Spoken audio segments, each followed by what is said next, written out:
আসসালামু আলাইকুম। আমি Saiful Islam, physiotherapist. Vision physiotherapy সেন্টারের পক্ষ থেকে আপনাদেরকে সবাইকে অনেক অনেক অভিনন্দন।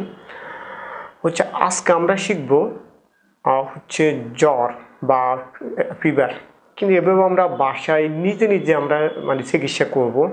অর্থাৎ জ্বর কিন্তু আমাদের সবার কম বেশি হয়ে থাকে, এটা একটা কমন একটা বিষয়। তো আমরা কিন্তু সবাই কিন্তু বাসায় জ্বর কন্ট্রোল করার চেষ্টা করি, কিন্তু আমরা যদি প্রপার আসলে গাইডলাইনটা জানিয়ে যাই তাহলে আমাদের জন্য অনেক বেশি সহজ হবে। তো আমরা আজকে সে প্রপার গাইডলাইনটা জানবো, বাসায় আসলে আমরা জ্বরের জন্য কি কি ধরনের আমরা ট্রিটমেন্ট আমরা নেব। ফার্স্টলি আসলে এই জ্বর বা ফিভারটা আসলে কি। এটা বডির একটা ন্যাচারাল একটা প্রসেস, অর্থাৎ স্বাভাবিক একটা প্রসেস। যখন আমাদের শরীরে যখন কোনো জীবাণু ঢুকে, এই জীবাণুটাকে মারার জন্য যখন আমাদের শরীরের যে অ্যান্টিবডি অর্থাৎ যে রোগ প্রতিরোধ ক্ষমতা যখন কাজ করে, তখন আমাদের শরীরে জ্বর আসে। অর্থাৎ সোজা কথা আপনি বলতে পারেন জ্বর কিন্তু একটা আমাদের জন্য একটা সিমটম বা এটা একটা উপসর্গ, এবং এটা একটা ভালো সাইন হতে পারে। অর্থাৎ আমার শরীরে আমার অ্যাগনিস্টে, আমার বাইরের জীবাণুর অ্যাগনিস্টে আমাদের শরীর ফাইট করতেছে, সেটাকে আমরা বলতে পারি জ্বর। তো এখন এই জ্বর যদি বেশি হয়, সেক্ষেত্রে কিন্তু আমাদের জন্য খুবই আনকমফোর্ট, খুবই খারাপ লাগে, কিংবা আমাদের জন্য সেটা অনেক সময় থ্রেটফুল হতে পারে। সো আমরা বাসায় কি করলে আমাদের জ্বরটা কন্ট্রোলে থাকবে বা আমরা এই জ্বরটাকে আমরা নিয়ন্ত্রণ করতে পারবো, তো সেটাই আমরা আজকে জানবো। ফার্স্ট আমাদের যখন জ্বর হয় আমরা আগে জ্বরটা মাপবো। যদি জ্বর 103 ডিগ্রির বেশি হয়, কিংবা জ্বরের সাথে সাথে দেখা যাচ্ছে যে আমাদের জিহ্বা কিংবা ঠোঁট কিংবা হাতের নখ এগুলো ব্লু হয়ে যায়, সেই ক্ষেত্রে কিন্তু আমাদেরকে দ্রুত চিকিৎসকের কাছে যাওয়া লাগবে ইমার্জেন্সিতে। আর যদি দেখেন যে না, জ্বরটা আপনার কম আছে, 103-এর কম কিংবা 100-র কাছাকাছি যদি হয়, সেই ক্ষেত্রে কিন্তু আপনি বাসায় আপনি ট্রিটমেন্টটা করতে পারবেন। তাহলে ফার্স্ট আমাদেরকে আসলে জানতে হবে আমাদের জ্বরটা কত। খুব বেশি হলে কিন্তু বাসায় আমাদের চিকিৎসা নেব না, আমরা দ্রুত ইমার্জেন্সি আমরা চিকিৎসকের কাছে যাব। হালকা জ্বরের ক্ষেত্রে আমরা যে কাজটা ফার্স্ট করব আমরা যে জামাটা গায়ে দিয়ে আসি, অর্থাৎ আমাদের জামা যদি টাইট থাকে কিংবা আমাদের যদি কোনো ভারী কোনো জামা থাকে, সেক্ষেত্রে আমরা সেটা খুলে ফেলবো। আমরা লাইট যেটা হালকা বা পাতলা, যেটার মধ্যে দিয়ে বাতাসটা ব্যাদ করে বাইর হতে পারে, ভিতরে ঢুকতে পারে, আমরা ওই ধরনের আমরা আসলে জামা পরবো, অর্থাৎ লাইট ক্লোথিং আমরা জামা পরবো। সো এটা আমাদের জ্বরের জন্য ফার্স্ট ট্রিটমেন্ট। অর্থাৎ সোজা কথা, আমাদের জামাটা আমরা যেটা গায়ে দেবো, যেটা আমরা পরবো, সেটা যেন পাতলা হয়, সেটার মধ্যে দিয়ে যেন বাতাসটা আসা যাওয়া করতে পারে। এতে করে আমাদের বডিটা রিল্যাক্স থাকবে, আমাদের টেম্পারেচারটা কন্ট্রোলে থাকবে। তাহলে ফার্স্ট। সেকেন্ড আমরা যে রুমে আমরা থাকবো, সেই রুমটা যেন টেম্পারেচার যেন ওই রুমের জন্য বেশি না হয়। সোজা কথা, রুমটা আমরা যেন আলো বাতাস আসে, ভেন্টিলেশনটা ভালো হয়। কারণ যদি রুমটা অনেক বেশি গরম থাকে কিংবা রুমে যদি বাতাসে ভেন্টিলেশনটা আসা যাওয়া না করে, সেই ক্ষেত্রে কিন্তু আপনার টেম্পারেচারটা কিন্তু আরও বাড়বে।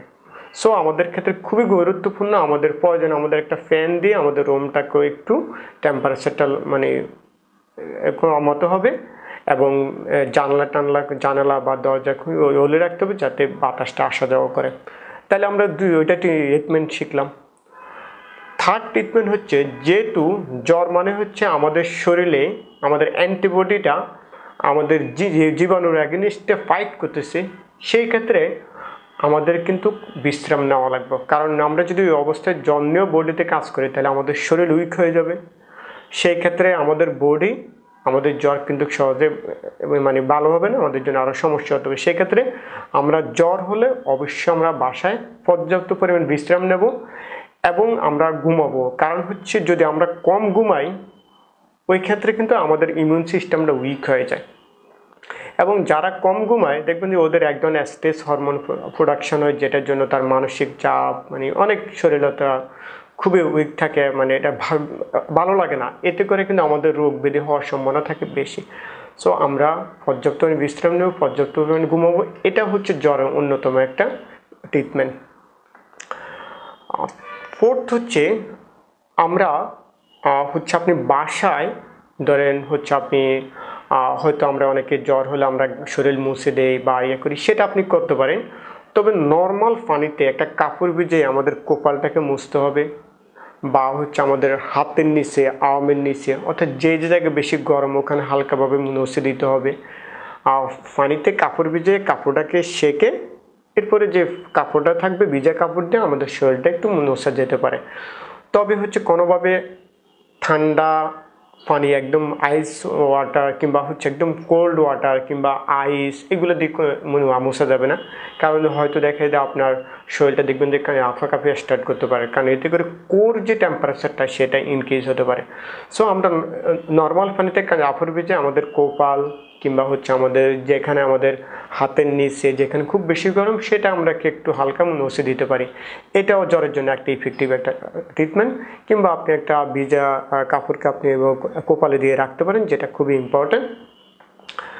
হ্যাঁ, ফার্স্ট নম্বরে হচ্ছে আমরা জ্বরের জন্য আমরা কিন্তু সবাই কিন্তু কিছু ওটিসি ড্রাগ আছে, বিশেষ করে হচ্ছে প্যারাসিটামল। আপনি জ্বর হলে প্যারাসিটামল খেতে পারেন, কিংবা হচ্ছে বাচ্চাদের ক্ষেত্রে প্যারাসিটামল বিভিন্ন ধরনের সিরাপ আছে, সেক্ষেত্রে আপনি খেতে পারেন। যদি আপনার জ্বর না থাকে এগুলো খাওয়ার আপনার প্রয়োজন, এবং জ্বরটা যদি বেশি হয় সেক্ষেত্রে আপনি ওটিসি যে মানে প্যারাসিটামলটা সেটা আপনি নিতে পারেন।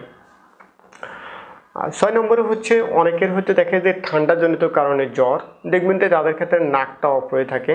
তো নাকটা অবশ্যই পরিষ্কার রাখবেন এবং ক্লিন রাখবেন। বিশেষ করে হচ্ছে বাচ্চাদের ক্ষেত্রে নাকগুলো একটু পরিষ্কার করে দেবেন যাতে তাদের শ্বাস নিতে সুবিধা হয়। আর বড়দের ক্ষেত্রে আপনারা অনেক সময় একটা নাক ধরে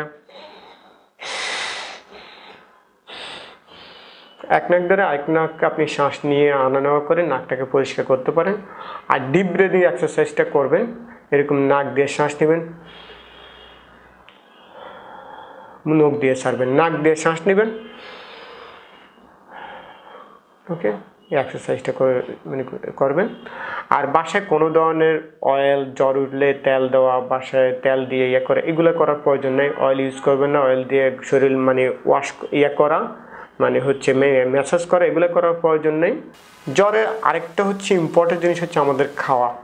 আপনি জ্বরের সময় প্রচুর পরিমাণে পানি খেতে হবে, পর্যাপ্ত পরিমাণে। তা আপনি আগে যা খেতেন এখন আরও বেশি খেতে হবে, বাচ্চাদেরকেও আগের চেয়ে বেশি পানি খাওয়াতে হবে, কারণ এটা হচ্ছে জ্বরের জন্য খুবই ইম্পর্টেন্ট একটা বিষয়। কারণ অনেক সময় জ্বরে দেখা যাচ্ছে যে আপনার অনেক সময় অতিরিক্ত সোয়েটিং হয়ে আমরা কাঁথা কম্বল রাখি, সেক্ষেত্রে অতিরিক্ত সোয়েটিং হয়ে আপনার ডিহাইড্রেশন হতে পারে। সো আমি বলবো হচ্ছে প্রয়োজন যদি এরকম ডিহাইড্রেশনে থাকে সেক্ষেত্রে আপনারা স্যালাইন পানিও খেতে পারেন।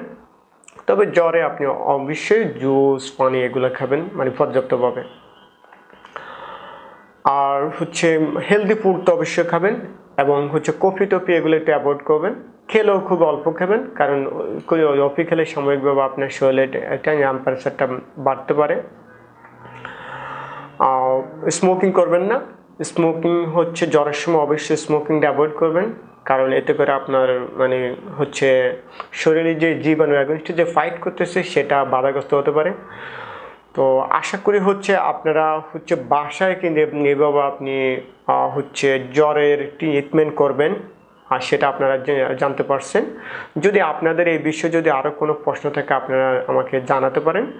আর আমি বলবো অবশ্যই আপনার জ্বরটা যদি বেশি হয় সেক্ষেত্রে অবশ্যই আপনি আপনার ডক্টরের কাছে যাবেন, কিংবা জ্বর যদি অনেক দিন থেকে থাকে সেক্ষেত্রে অবশ্যই আপনি দ্রুত আপনার নিকটবর্তী ডক্টরের কাছে যাবেন। আশা করি সবাই জ্বরের ঘরোয়া যে চিকিৎসা সেটা সম্পর্কে আপনার একটা সঠিক একটা ধারণা পেয়েছেন। যদি আপনাদের যদি এই বিষয়ে আরও কোনো প্রশ্ন থাকে আপনারা সবাই আমাকে কমেন্ট করে জানাতে পারেন। সবাই ভালো থাকেন। আল্লাহ হাফেজ। আসসালামু আলাইকুম।